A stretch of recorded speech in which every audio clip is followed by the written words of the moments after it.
네, 저희가 계속해서 교회를 세우는 사람이라는 주제 아래에서 하나님의 교회를 세우시는 사람들에 대한 이야기를 하고 있습니다. 하나님의 교회를 세우기 위해 하나님은 하나님의 사람을 사용하시고 또한 그 하나님의 사람을 통해서 하나님의 교회를 세울 수 있는 사람들을 또 만들어 가시는 것이죠. 그리고 그렇게 하나님을 모르던 사람들이 한 명 한 명 하나님을 알게 되고, 하나님을 알게 된 사람들이 이제 하나님을 단순히 그냥 아는 것에 그치는 것이 아니라 하나님이 주시는 진정한 행복을, 하나님 주시는 그 풍성한 삶을 누리게 하기 위해서 하나님께서는 그들이 하나님의 다스림 아래에 있는 하나님의 백성이 되게 하신다라는 이야기를 했습니다. 이것은 마치 내가 살던 동네를 바꾸는, 아니 동네가 아니라 나라를 바꾸는, 문화권을 바꾸는 것과 같은 엄청난 충격이다라는 것이죠. 여러분, 중동의 나라 가보셨습니까? 가보신 적 없으시죠? 저도 중동을 가보지 않았습니다. 근데 우리나라와 중동은 너무나 문화가 다르죠. 옷을 입는 것도 다르고 음식을 먹는 것도 다르고 살아가는 방식 또한 다 다릅니다. 그래서 우리나라에 살다가 중동에 갔을 때 하마터면 죽음에 처하게 되는 벌을 받게 되기도 한답니다. 우리나라에서는 별일 아닌데 그 나라에서는 그 행동을 하면 사형에 처해지는 거죠.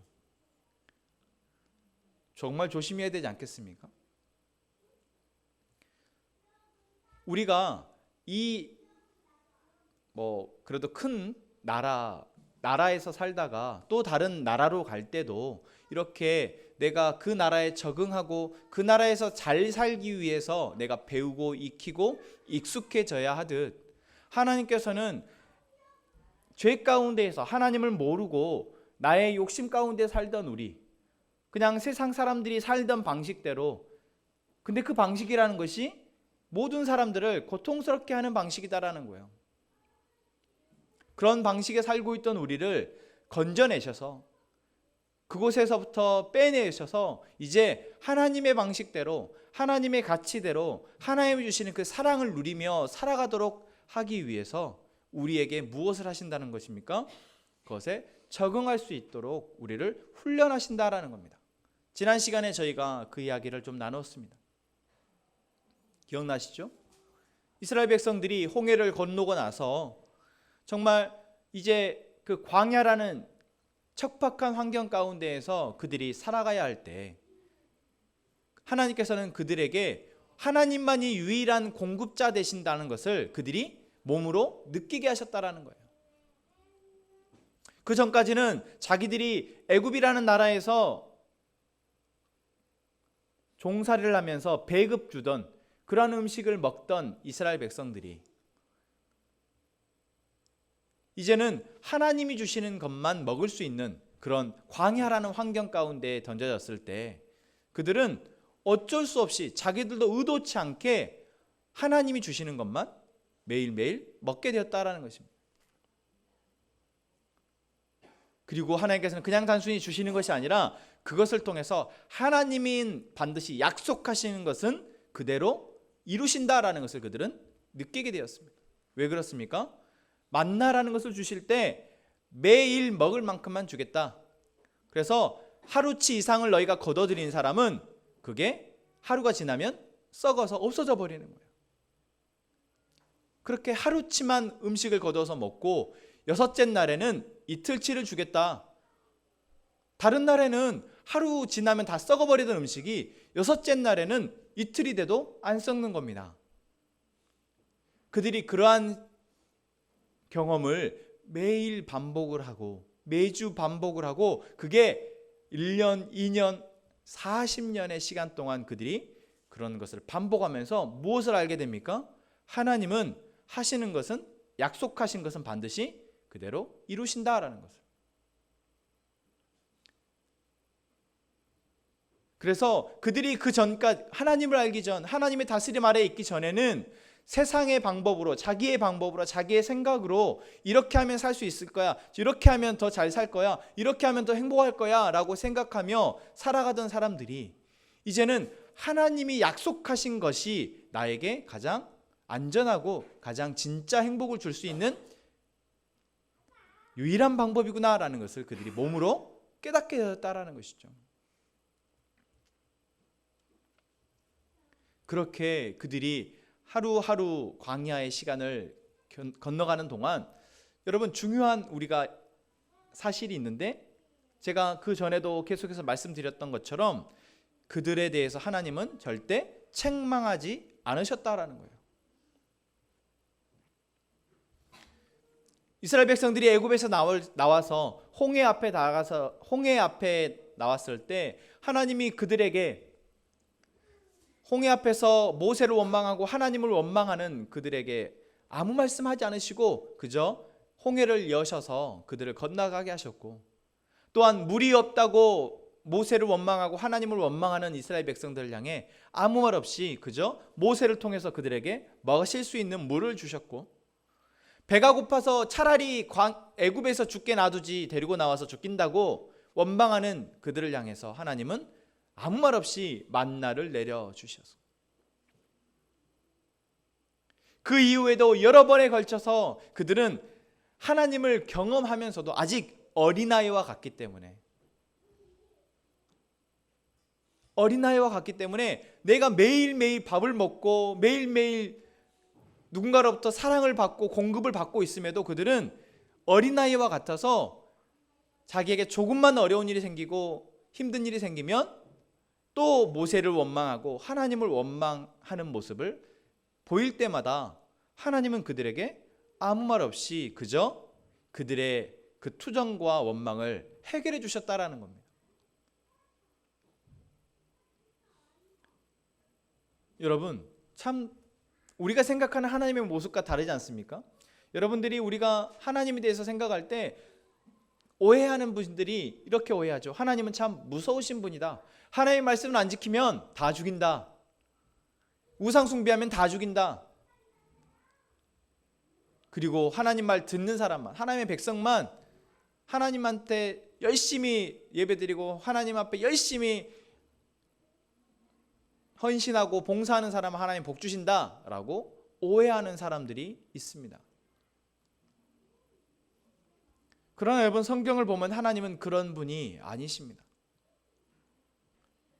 성경을 보면 하나님은 반드시 복을 주시는 분이 많으시지만 하나님이 주시는 복을 누리기 위해서는 어떠한 과정이 필요하고, 그 과정 가운데 하나님은 때때로 무조건적으로 그들에게 어떠한 책망도 하지 않으시고 그들을 사랑하시고 그들을 위로하시고 그들을 격려하시는 하나님이시기도 하시고, 또한 그 과정 가운데서 하나님은 책망해야 할 때는 책망하시고 또는 징계해야 할 때는 징계하시는 분이 하나님이십니다. 왜 그럴까요?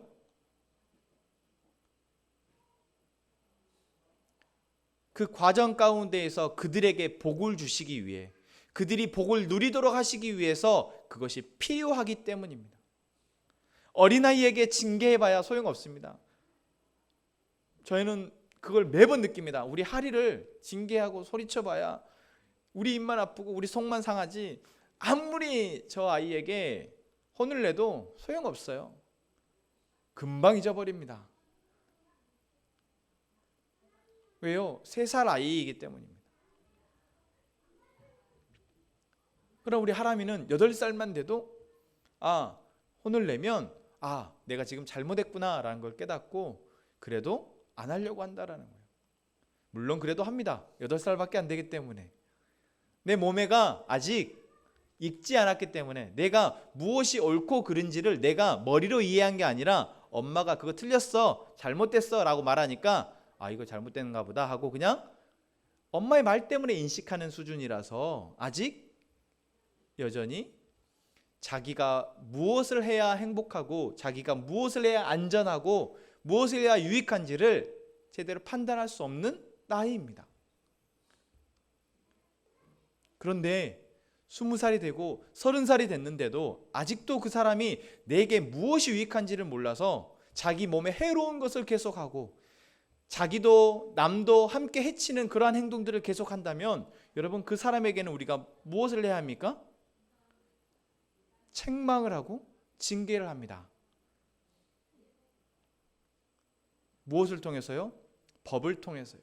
그래서 사회가 정한 법에 대해서 규칙을 어기면 우리는 그 사람을 향해서 비난을 하거나 또는 법에 따라서 그 사람들이 처벌을 받게 됩니다. 왜요? 그럴만하니까.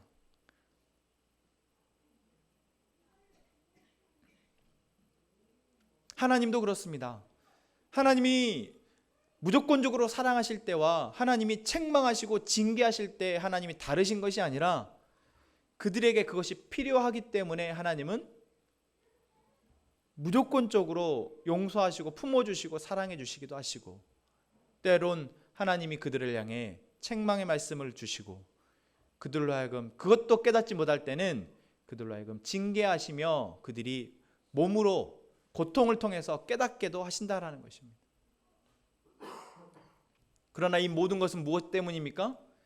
우리가 이 세상을 만드신 하나님의 창조의 원리대로, 그 만드신 원리대로 가장 선하고 아름답고 행복하게 살 수 있도록 하시기 위해서, 그것이 우리 몸에, 우리가 머리로 마음으로 우리의 몸이 그것을 익숙해지고 알고 익숙해져서 그대로 살아가며 행복을 누리도록 하시기 위해서입니다. 여러분, 하나님이 그런 하나님이십니다. 여러분, 우리가 믿는 하나님이, 우리가 예배드리는 하나님이 그런 하나님이십니다. 오늘 우리가 읽은 이 출애굽기 19장의 말씀은 40년에 끝나고 나서가 아니라 이스라엘 백성들이 오늘 1절에 뭐라고 되어 있습니까? 애굽 땅을 떠난 지 3개월이 되던 날이라고 얘기하고 있어요.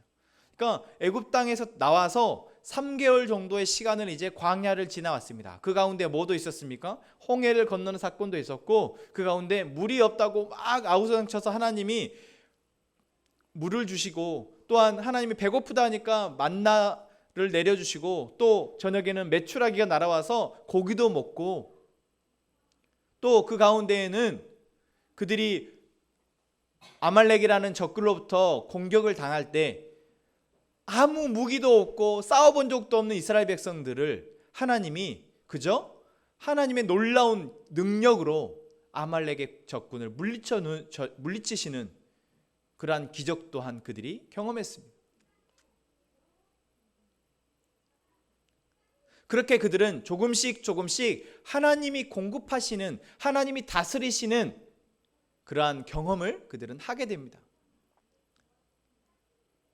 3개월이라는 시간이 긴 시간 같지만 사실 짧은 시간이죠. 하지만 그 짧은 시간 동안 그들은 정말 엄청난 것들을 경험합니다. 그러면서 그들은 조금씩 성장하여서 이제 이 3개월이 거의 다 왔던 이 시점에서는 그들이 이제 어떤 문제가 생기고 어떤 고민이 생기고 서로 간에 다툼이 생기면 하나님의 뜻이 무엇인지를 묻기 위해서 모세에게 나올 정도가 됩니다. 여러분, 그 정도만 돼도 큰 거죠. 내게 무슨 고민이 있고 무슨 문제가 있는데 나 혼자 끙끙대는 사람이 있어요. 나 막 자기 나름의 막 고민을 하고 자기가 해볼 수 있는 방법들을 막 고민을 합니다. 그러고 그 방법을 해보고 안 돼서 실패하고 넘어지고 하게 됩니다. 또 누군가와 의견이 충돌하고 다툼이 있을 때 그냥 나만 옳다고 생각하고 저 사람이 잘못됐다고만 생각하면서 무엇이 옳고 그른지를 정말 알기를 원하기보다 내가 옳다고, 내가 피해보기 싫고 내가 다치기 싫다고만 주장하는 사람들이 있습니다. 그런데 그랬던 그들이 이제 이 3개월이라는 시간 동안 하나님을 경험하면서 자기들의 고민과 문제 상황 가운데에서 이 상황에 하나님의 생각은 무엇인지를 묻기 위해 모세에게 나올 정도가 되었다라는 거예요. 3개월밖에 안 됐습니다. 제가 이걸 보면서 그런 생각해요. 우리가 그래도 하나님을 모르던 사람이 하나님을 알게 되고 이제 하나님의 뜻을 묻고 성경을 펴서 읽고 하나님께 기도하게 될 정도면 한 3개월은 돼야 된가 보다.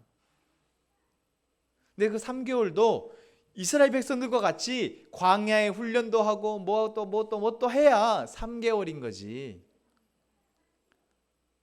근데 우리는 실제로 매일같이 여러분들이 저와 함께 같이 동거하고 같이 밥을 먹고 같이 말씀을 나누고 그러지 않잖아요. 그런다 보면 이 출애굽기에서의 3개월이라는 시간이 우리에게는 어쩌면 3년의 시간이 될 수도 있겠구나. 그래서 어떠한 사람이 하나님을 모르던 사람이 하나님을 알게 되고 그 하나님을 이제 지식적으로 말씀을 통해서 듣고 또한 그 하나님이 공급하시는 것들을 뜨문뜨문, 이 사람들은 매일 경험했지만 우리는 우리의 삶 가운데에서 뜨문뜨문 경험하면서 하나님을 이제 하나님의 뜻을 구하게 되고 하나님의 생각으로 내 삶을 살아보려고 하게 될 때까지는 3년 정도는 걸리겠구나. 여러분, 그런데 3년만 걸릴까요? 3년이 더 걸릴 수 있겠구나. 그런 생각을 제가 하게 됩니다. 근데 3개월이 걸리든 3년이 걸리든 중요한 것은 성장의 과정을 통해서 무엇이 있다라는 것입니까? 성장한 사람들의 모습이 있다라는 것이에요. 무조건 자기 본능대로 자기 욕심대로 세상 사람들이 살아가는 대로 하나님의 방법이 아닌 대로 살아가던 사람이 이제 그 방법이 틀렸구나, 하나님이 이 세상의 주인이시구나 라는 것을 조금씩 경험하게 되고, 그리고 그 사람들이 하나님의 말씀을 조금씩 들으면서 이제는 하나님의 방법이 뭐지? 궁금해하고 하나님은 어떻게 나에게 살라고 하시지? 그것을 궁금해하고 그것을 찾게 되는 데까지 그러한 과정이 우리에게 나타나야 이제 성경에서 말하는 하나님의 백성이 되어가는다라는 것이죠. 근데 교회를 5년을 다니고 10년을 다녔어도 여전히 자기 생각대로만 살려 하고 여전히 자기 방식대로 또는 세상 사람들이 쫓아가는 그러한 방식대로만 우리의 행복을 추구한다면 그 사람은 10년을 교회를 다녔어도 여전히 이제 갓 애굽에서 나온 홍해 앞에서 또한 물이 없어서 또한 밥이 없다고 투정 부리고 원망했던 그러한 사람들과 다를 바 없다라는 것이죠.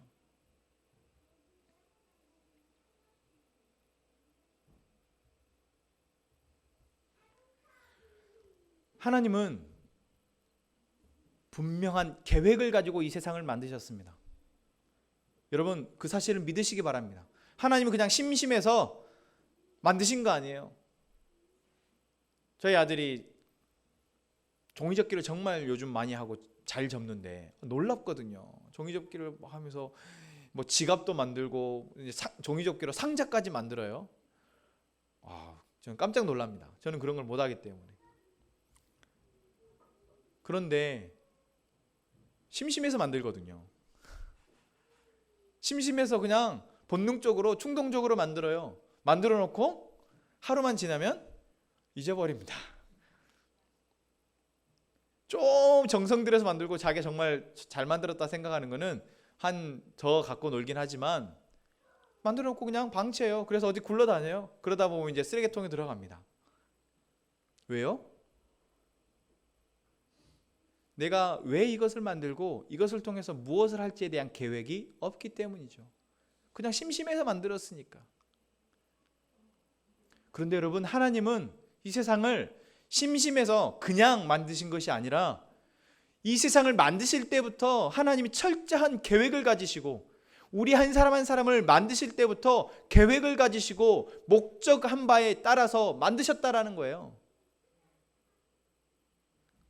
이 세상에 절로 존재한 것이 없고 그냥 존재하는 것이 없고 모든 것이 다 존재의 이유가 있는 이유가 바로 하나님이 그렇게 만드셨기 때문이다라는 것을 여러분 믿으시기 바랍니다. 여러분, 내 모습이, 내 성격이, 내 기질이, 내 잘하고 못하는 것이 그냥 하나님이 대충 아무렇게나 만들었는데 그냥 너 또 나가, 너 태어나 이렇게 해서 그냥 만들어진 것이 아니라, 우리가 태어난 것으로 이렇게 자란 것이 아니라 하나님이 우리를 목적하신 바가, 계획하신 바가 있으셔서 우리를 이렇게 태어나게 하셨다는 거예요. 그리고 그냥 태어나서 이 세상을 만들어 놓고 하나님이 그냥 방치하신 것이 아니라 하나님이 목적하신 바가 있으셔서 만드셨기 때문에 그 목적하신 바대로 이 세상이 되어지도록 하시기 위해서 불철주야 하나님은 쉬지 않고 일하시고 계시다는 사실을 여러분 또 믿으시기 바랍니다. 이 세상을 그러하시는 분이 이 세상에 가장 귀한 존재로 만드신 우리 사람을, 우리 한 사람 한 사람에 대해서 하나님 그냥 모른 채 하시겠냐고요. 그냥 태어났으니까 쟤는 하나님을 안 믿고 지 마음대로 사니까 그냥 내버려 두시고 방치하시겠냐고요. 아니요, 그러지 않으신다라는 겁니다. 그러지 않으셔요.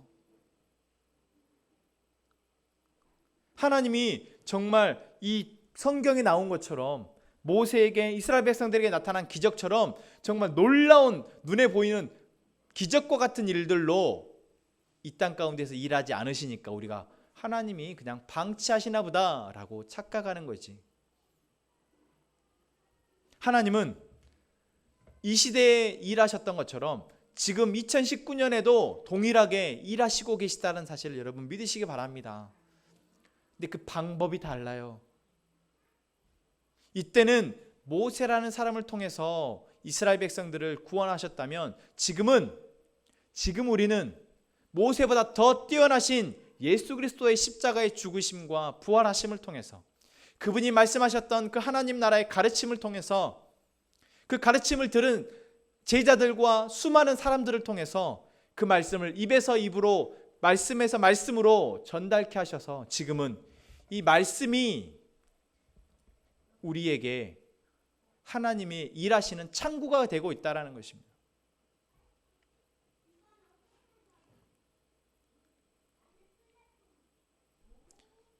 여러분, 모세의 시대에 살고 싶으십니까? 모세의 시대에 이스라엘 백성이 되고 싶으신가요? 아, 그때는 그래도 참 편했겠어. 앞에 모세도 있고, 모세가 홍해도 갈라주고 밥도 주고 고기도 주고 목마르다 하면 물도 주고. 여러분, 그 시대가 더 좋으실 것 같으신가요? 여러분이 하는 일마다, 어떤 상황마다 하나님이 모세의 시대에 나타났던 기적들과 같이 여러분들에게 기적을 베푸시면 여러분 더 좋겠다라고 생각이 되십니까? 제가 그런 질문을 저에게 하시는 분들이 간혹 있습니다. 그럴 때마다 드리는 말씀이 있어요. 뭘까요? 여러분들이 좋은 기적만 생각하시는데 그 기적이 나오기 위해서는 반드시 뭐가 필요합니까? 엄청난 고난의 상황이 필요합니다.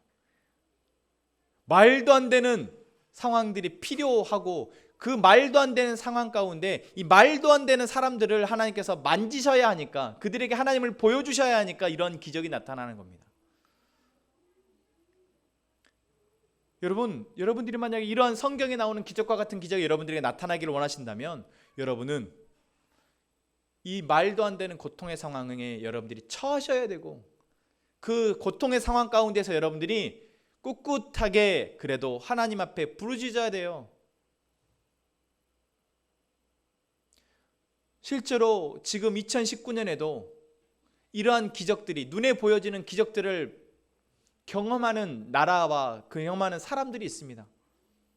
지금도 아프리카나 지금도 미전도 정도 국가 같은 곳에는 이러한 눈에 보이는 기적들이, 한 박스의 빵이 500명의 사람들을 먹는 기적이 지금도 나타납니다. 안 믿으시죠? 지금도 죽었던 사람이 여러 공동체의 기도를 통해서 살아나는 역사가 일어납니다. 안 믿으시죠?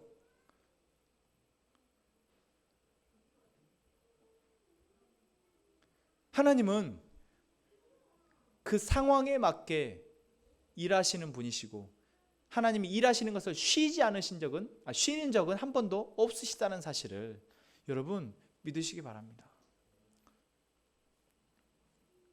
그렇게 쉬지 않고 일하시는 하나님 때문에 이스라엘 백성들은 지금 3개월째 되는 날 시내 광야에 이르렀습니다. 이 시내 광야에서 이제 하나님은 그동안 하나님을 알고 경험해왔던 이스라엘 백성들을 한 단계 더 성장시키기 위한 과정을 시작하십니다. 그게 바로 언약식입니다.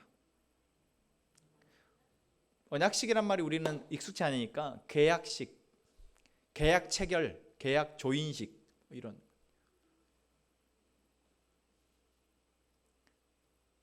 오늘 말씀에 보면 뭐라고 얘기하고 있습니까?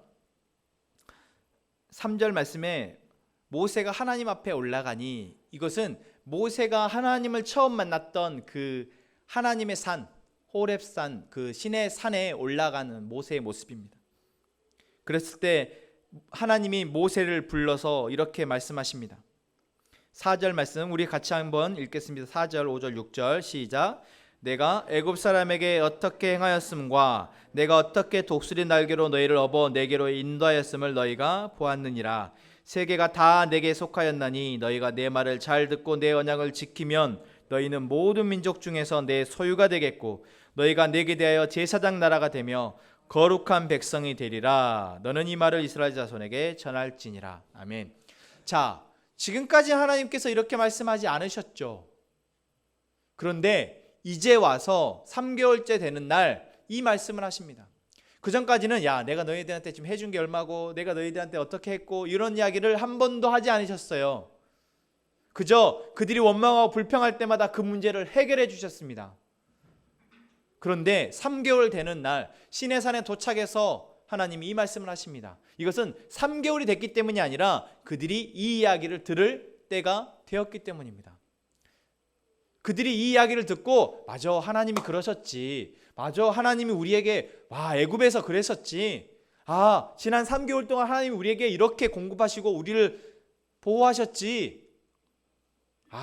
하나님이 우리를 이렇게 사랑하시는구나 라는 것을 경험하고 이제 자기가 알게 된 때, 그때에 하나님은 이스라엘 백성들에게 이 말씀을 하시는 거예요. 생색을 내시는 거죠. 그러면서 그들에게 뭐라고 말씀하십니까? 세계가 다 내게 속하였다. 그리고 5절 너희가 내 말을 잘 듣고 내 언약을 지키면 너희는 모든 민족 중에서 내 소유가 되겠고 너희가 내게 대하여 제사장 나라가 되며 거룩한 백성이 되리라. 자, 지금까지는 그냥 이스라엘 백성들에게 뭐 했어요? 자, 애굽 나가자. 야, 너희도 고생했어. 애굽 나가자.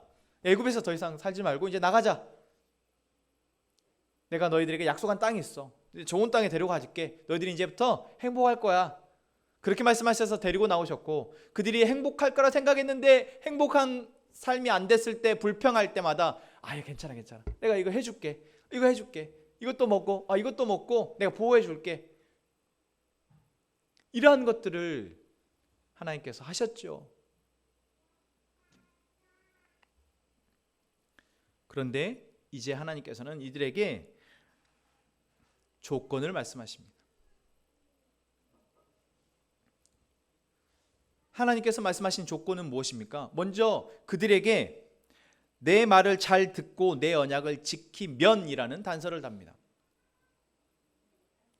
그전까지 이들에게는 어떠한 단서도 없었습니다. 그저 그냥 그들은 모세가 가자는 대로 따라만 가면 됐어요. 그때마다 불평하면 하나님이 해결해 주셨습니다. 어떠한 조건이 없이 하나님이 그들을 사랑하셨습니다.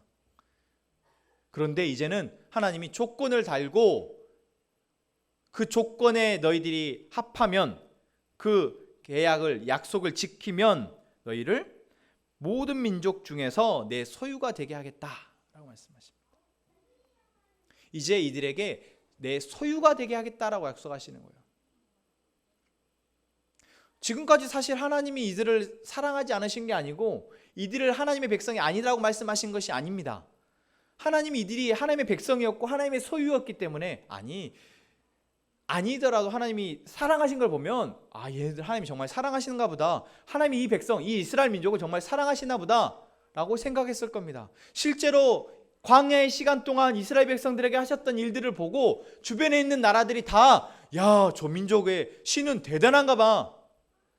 하나님이라는 신이 저 민족을 사랑하는데 그 민족은 보통이 아니야 라면서 두려워 벌벌 떨 만큼 하나님이 그들을 사랑하셨다라는 거예요. 그런데 하나님이 여기에서 뭐라 말씀하십니까? 너희가 내 소유가 되고 내 제사장 나라가 되고 내 백성이 되는데 조건이 있다라는 거예요. 여러분, 만약에 여러분의 자녀에게 또는 여러분의 지금까지 여러 관계를 해왔고 여러분들이 사랑해왔던 사람에게 어느 순간 딱, 자, 이제부터 내가 너에게 베풀었던 사랑과 내가 너에게 선물해줬던 거, 내가 너에게 해줬던 거 다 알지? 자, 이제부터는 조건이 있어. 앞으로 네가 지금까지 누렸던 걸 네가 계속 누리려면 이 조건을 네가 잘 지켜야 돼. 이 조건대로 안 하면 앞으로 너에게 누렸던 거 너는 못 누려. 내가 너에게 주겠던 사랑 앞으로는 못 받아. 이렇게 말하는 사람이 있다면 여러분, 그 사람에게 어떻게 하시겠습니까? 혹시 그런 사람 여러분 만나보셨나요?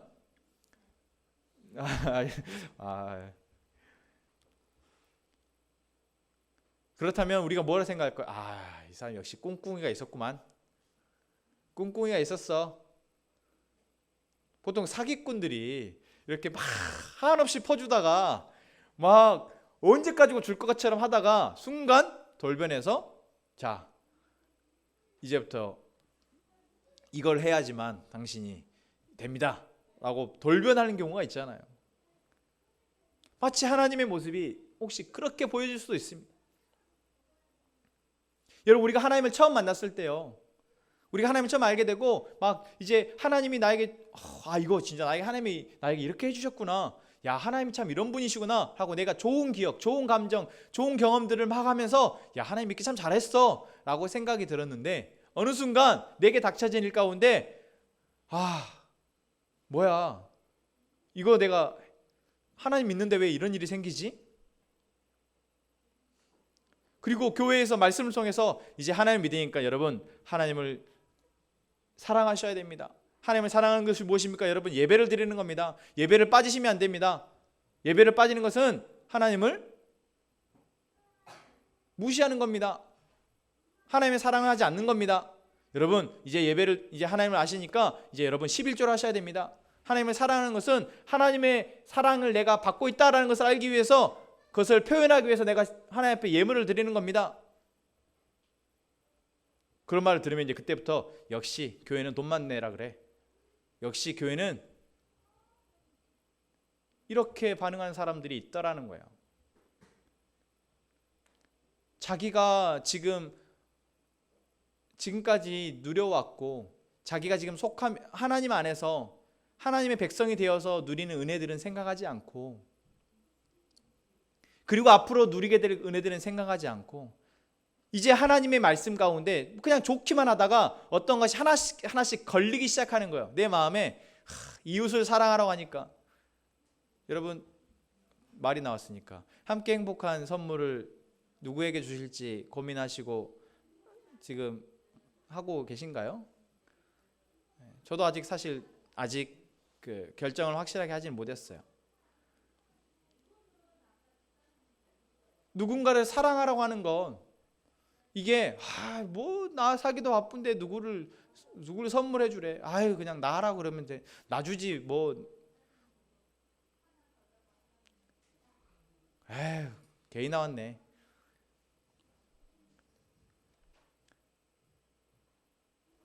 무언가가 내게 마음에 걸리고 내가 듣기 싫으면, 내게 찔리면 이제 역시 여기도 사기였어, 이렇게 생각하게 되는 사람들이 있는 것 같습니다. 그런데 여러분, 하나님이 지금 이스라엘 백성들에게 이 말씀을 하시는 것은 무엇 때문입니까? 무엇 때문일까요? 이들을 하나님이 어린애 취급하지 않기 위해서입니다. 3살, 5살, 8살 애로 취급하지 않기 위해서요. 그들이 언제까지고 모세라는 사람을 통해서 계속 불평하고 원망하면서 하나님이 그들을 그래 괜찮아 우쭈쭈쭈 하면서 그들을 사랑하시지 않고, 그들이 이제 하나님을 인격적으로, 모세가 아니어도 하나님을 인격적으로 선택하고, 모세가 아니어도 하나님의 방법, 하나님의 마음, 하나님의 가치, 하나님의 생각이 무엇인지를 알고 자기의 삶 가운데에서 하나님이 주시는 그 행복을 누리도록 하시기 위해서, 모세가 아니어도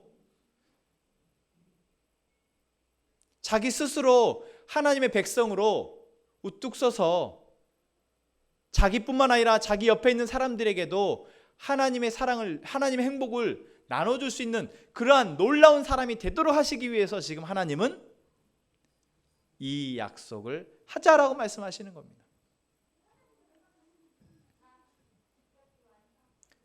근데 제가 아이를 키우면서 참 많이 느끼는 것이 그런 겁니다. 뭔가 이제 이 아이에게 조금 독립성을 주고 이 아이가 스스로 뭔가를 할 수 있도록, 자 이제 한번 네가 스스로 이걸 해보자, 자 이건 한번 네가 해봐 라고 했을 때 어떤 생각을 합니까? 나 이거 못해, 엄마가 해줘, 아빠가 해줘 라고 말을 합니다.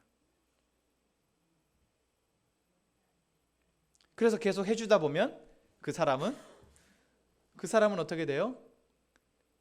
계속 그 일을 엄마 없으면 못하는 사람이 되는 것이죠. 그래서 엄마 없으면 자기가 그렇게 좋아하는 라면을 끓여 먹을 수 없습니다. 제가 너무 사소한 일을 이야기했습니까?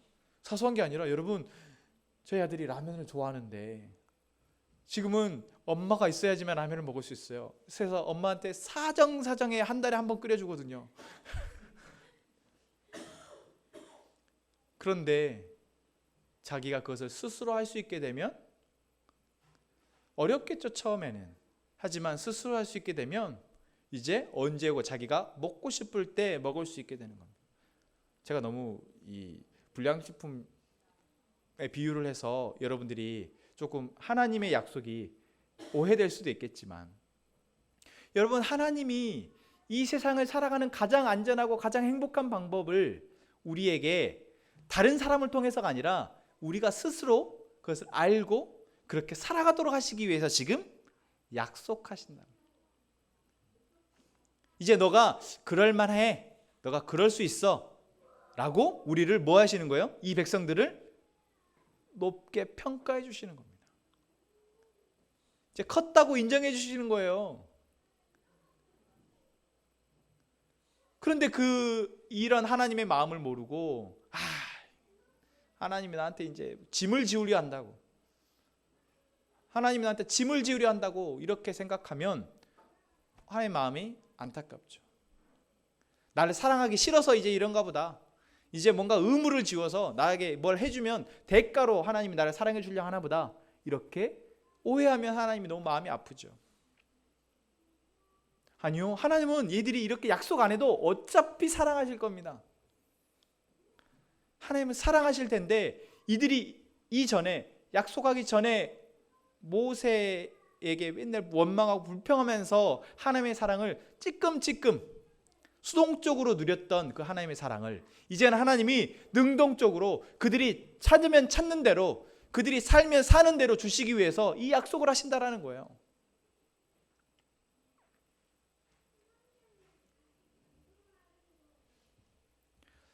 여러분, 우리에게도 그렇습니다. 여러분, 하나님께서 하나님의 교회를 세우기 위해서는 하나님을 알게 된 하나님의 사람이 필요합니다. 그리고 하나님을 그냥 아는 것에 그치는 것이 아니라 하나님이 어떤 분이신지를 알고, 또한 하나님이 우리에게 무엇을 약속하셨는지를 알고, 그리고 그 하나님의 약속이 내 삶에서 어떻게 이루어지는지를 알고 조금씩 하나님의 방식대로 내 삶을 바꿔보려 하는 사람들이 필요합니다. 그렇게 하나님의 삶을 조금씩 작은 것부터 바꾸려 하는 사람들이 이제 이 방법이, 이렇게 사는 것이, 하나님의 은혜가, 하나님의 사랑이 이렇게 좋구나라는 것을 경험한 사람들에게 하나님은 이제 약속하자 말씀하십니다. 지금은 그냥 내가 조금 좋아서, 이게 좀 좋아 보여서 이렇게 사는 건데, 조금만 내 눈을 돌려서 세상 사람들이 다르게 사는 방식이, 조금 돈을 잘 벌고 다르게 사는 방식이 하나님의 방식이 아닌데도 잘 사는 것 같아 보이는 사람들이 보이면 내가 또 더 좋아 보이는 쪽을 선택하게 되니까, 그렇게 되지 말라고 하나님께서 이제 약속하자 말씀하시는 겁니다. 약속이라는 것은 무엇입니까? 서로 쌍방 간의 계약입니다. 그리고 이 계약은 파기되었을 때 서로 간에 불이익이 있어요.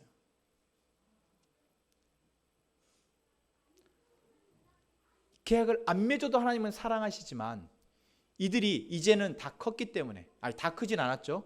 조금 이제 하나님에 대해서 알기 때문에 그들에게 이제는 혹시 너희가 살아가면서 다른데 한눈 팔다가 하나님을 잊어버리게 되지 않기 위해서 이제는 나하고 약속하자라는 거예요.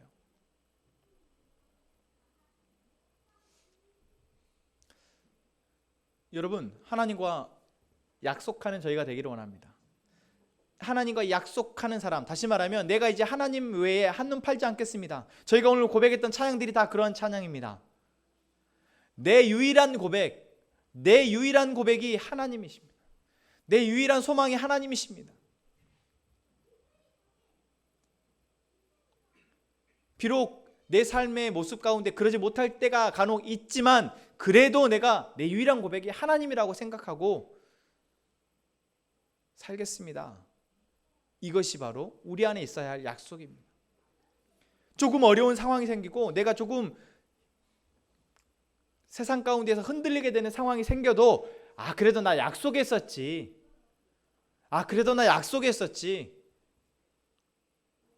나 하나님 거지. 나 하나님의 소유이지. 나는 저 사람들의 말보다 하나님의 말씀이 내 기준이지. 이렇게 내가 약속하는 사람들이 되어질 때 여러분, 그 사람들을 통해서 하나님의 교회는 세워집니다. 그 사람이 교회 안에 없으면, 그러한 사람들이 교회 안에 없으면 교회는 우리가 살아가는 순간마다 맞닥뜨리게 되는 온갖 문제들에 이리 흔들리고 저리 흔들리고, 이 사람이 좀 괜찮아지면 저 사람이 흔들리고, 저 사람이 좀 괜찮으면 저 사람이 흔들리고, 그런데 그렇게 흔들리는 사람들이 계속해서 교회에 있으면 교회는 절대 안전한 집이 될 수 없습니다. 흔들리지만 약속한 사람들은, 흔들리지만 그래도 내가 고민이 되지만 그래도 하나님을 택하겠습니다. 고민이 되지만 내가 그래도 저 사람들의 말보다 하나님의 말씀을 더 우선하겠습니다. 고민이 되지만 내가 혼자 고민하기보다 하나님 앞에 나와 기도하고 하나님의 뜻을 구하겠습니다. 여전히 내가 믿음이 없지만 내가 그러겠습니다 라고 약속하고 계약한 사람들이 있을 때 그 교회는 흔들리는 것 같지만 실상 꾸준히 건강하게 세워져 갈 줄로 믿습니다. 여러분, 모세의 역할이 바로 이스라엘 백성들을 하나님과 계약의 관계까지 가도록 하는데 중요한 역할을 했습니다. 모세가 어떤 사람입니까? 하나님과 약속한 사람입니다. 무엇을요? 이스라엘 백성들을 가나안 땅으로 인도하기를. 그 상황 가운데 여러 가지 흔들리는 일이 있었지만 모세는 흔들리지 않고 끝까지 하나님의 말씀대로만 이스라엘 백성들을 인도합니다. 여러분, 제가 그러한 역할을 할 수 있도록 기도해 주시면 좋겠습니다. 여러분들이 하나님과 계약하고 여러분들이 하나님의 약속을 믿고 하나님 안에서 건강하게 성장하게 되기까지 제가 모세와 같이 흔들리지 않고 하나님의 말씀을 전달하고 모세와 같이 흔들리지 않고 하나님께서 우리 교회를 이끌어 가시는 대로 이끌어 갈 수 있도록 기도 부탁합니다. 어제 설립 예배를 하는 가운데 또 제가 앞에 나와서 이제 인사를 하고 제 소개를 하고 하는데 저는 창립 예배 때 제가 그렇게 했으니까 이제 설립 예배 때는 우리 가족들이 나와서 다 우리 가족들 소개도 하고 우리가 이렇게 우리가 이제 이렇게 신앙생활 하려 합니다라고 다짐도 하고 그런 시간이 있었으면 좋겠다 생각했는데 제가 순서를 짜는 것이 아니어서 여러분 정말 그렇게 되었으면 좋겠다라고 생각하는데 그러려면 여러분들이 하나님과 약속한 사람들이어야 합니다.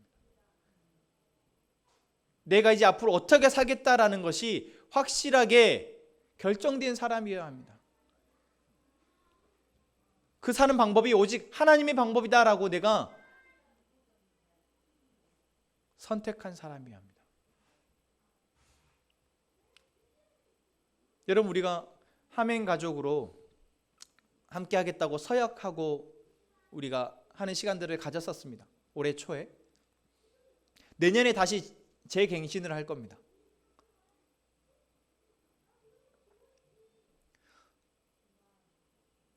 계약이라는 것은 그 계약의 사항에 대해서 내가 염두에 두고 혹여 내가 이 계약의 사항에 어긋나는 것이 있나 생각을 해야 합니다.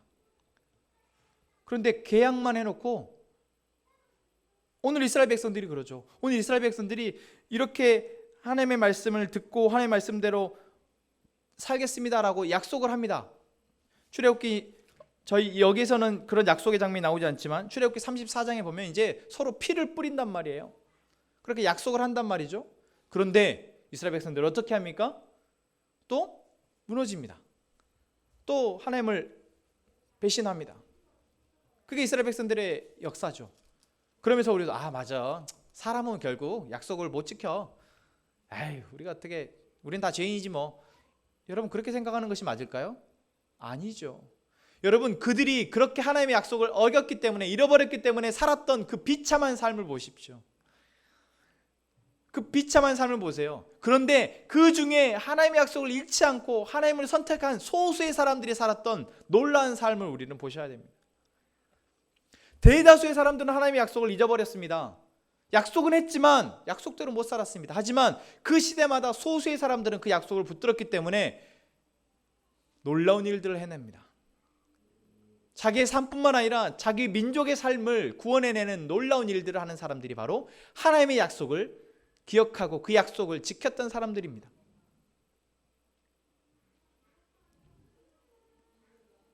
여러분 우리도 약속하는 사람이 되기를 원하고 다음 그 약속의 사항들을 잊지 않고 그 지켜내는 사람들이 되길 원합니다.